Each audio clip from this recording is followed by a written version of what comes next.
I made it easier for people, and I added up all those nutrients in various foods so they can help recognize which foods have the highest micronutrient density. Because Americans are ubiquitously micronutrient deficient, and it leads to DNA damage, premature aging, and it sets the stage for the slow development of cancer, these broad-spectrum micronutrient deficiencies.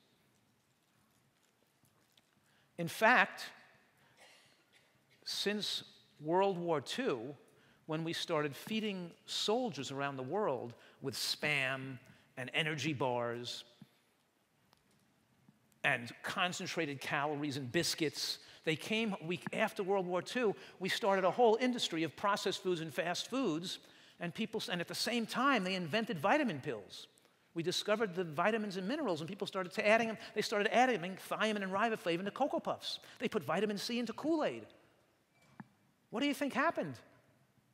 We saw cancer rates skyrocketed, and autoimmune disease skyrocketed as well. And this increase in cancer is continuing all over the world as we're exporting American way of life to other countries, and they're eating more fast foods and processed foods and synthetic supplements as well.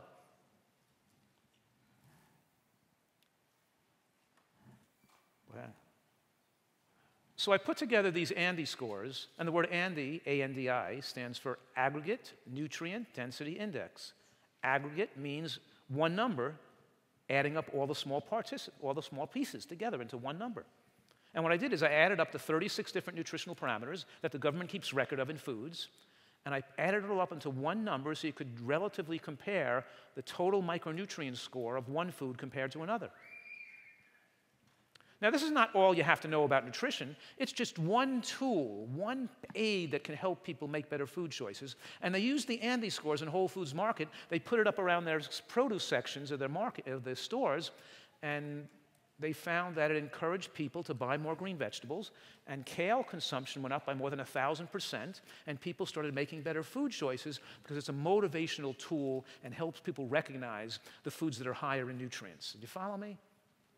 And as you can see, compare a piece of broccoli to olive oil or pasta or a piece of chicken, and it's not 10 times more nutritious, it's 50 times more nutritious. A strawberry doesn't have 36 nutrients in it, it has 700 nutrients in it. A piece of broccoli doesn't have 36 nutrients, it's got over 1,000 nutrients in a piece of broccoli. They're not optional. They're necessary, and we utilize them for normal function of our tissues. I came up with the acronym GBOMBS. Anybody know what GBOMBS stands for? Yes? Thank you. She's not mic'd, but she did it really well. She said, greens, beans, come on, everybody. Onions, mushrooms. This is working. You guys got it. Berries and seeds. Right. Because you know why? It's good for people to remember the foods they're supposed to be eating every single day, right?